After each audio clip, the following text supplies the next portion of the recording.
Hi, welcome to another Power Blast podcast.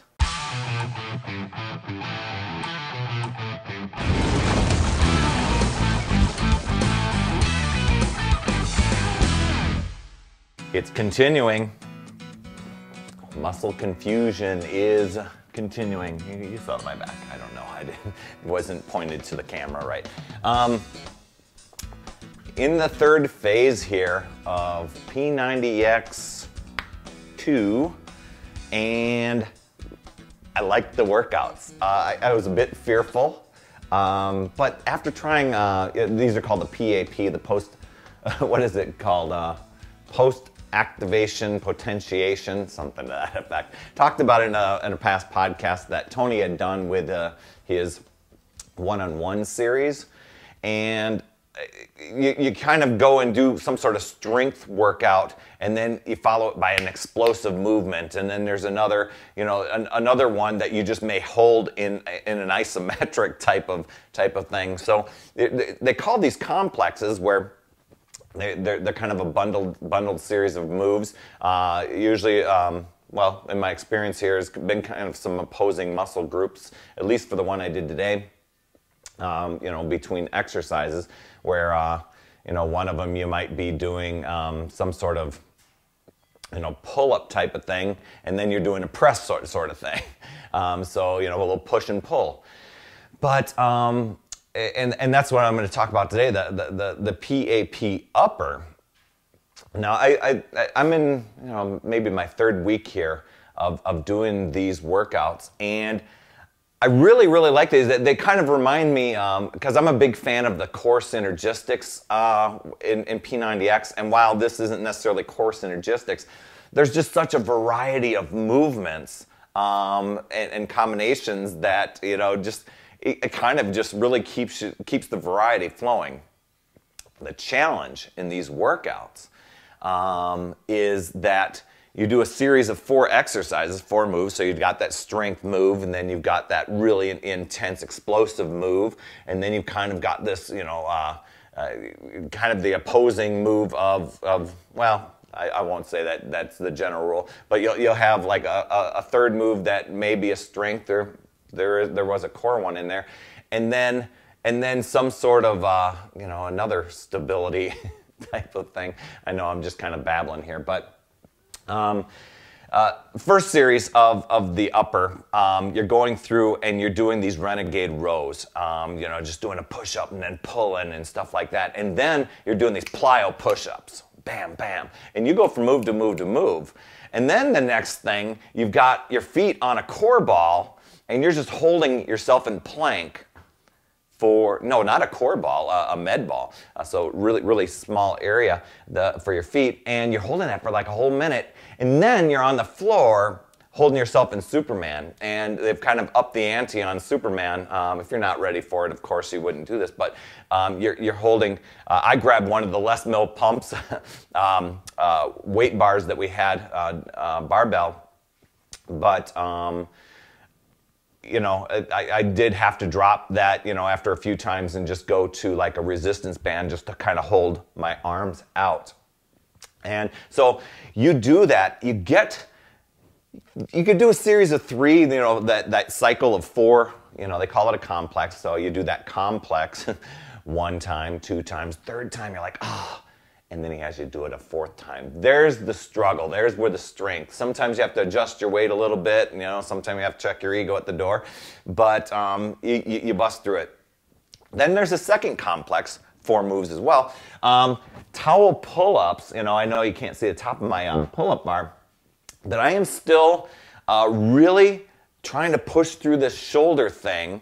And so while I can do a few unassisted, I've gone and bought this little pull-up assist.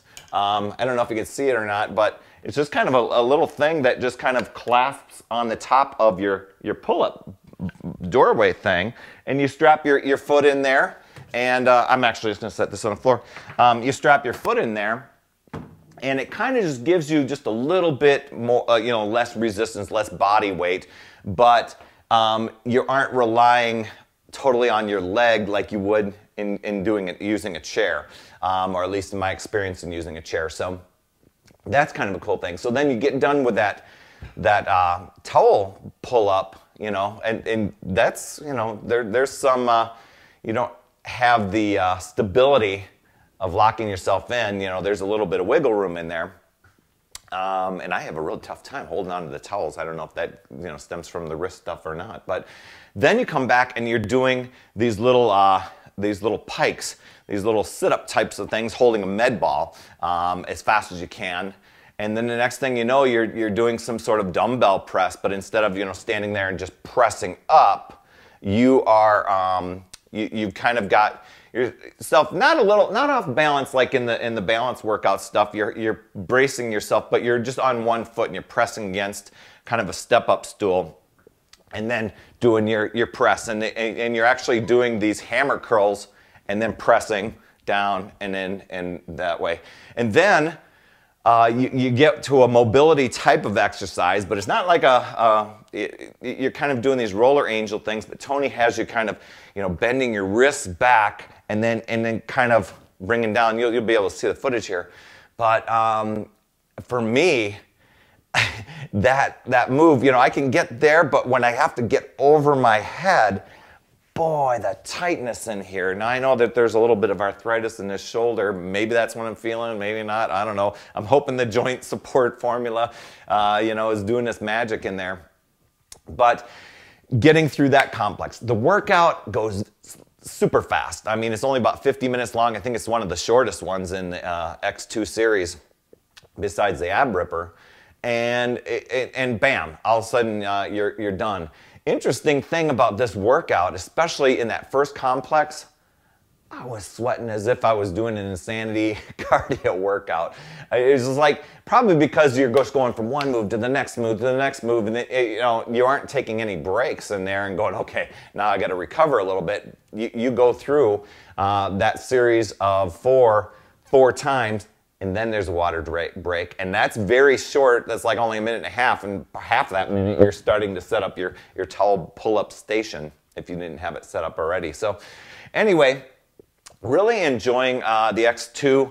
I know that there are a few people out there going, oh gosh, I'm not getting the same thing as, you know, P90X. You're probably not. You're just taking it to another level. You're working on, you know, different muscles. I've given a shout out to my buddy Randy Ingman. Congratulations to him. It's been 2 years since he and I met and first decided to do P90X. Has off the charts results.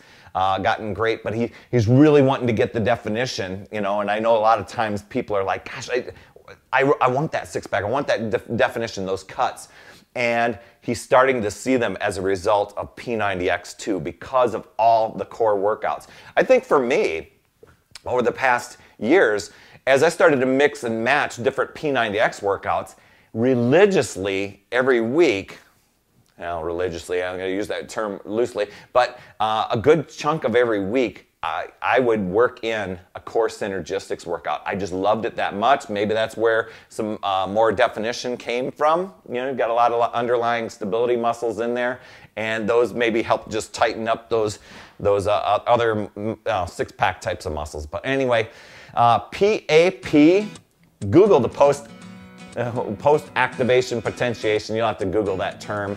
But Dr. Mark Elliott from Peak Performance Project helped Tony develop this program. Pretty wild. I mean, I can see where a lot of athletes really benefit from workouts like this with its variety and being able to just perform very, very well on the field. So anyway, that's all I have for this week. Remember, never too late. We'll see you next week.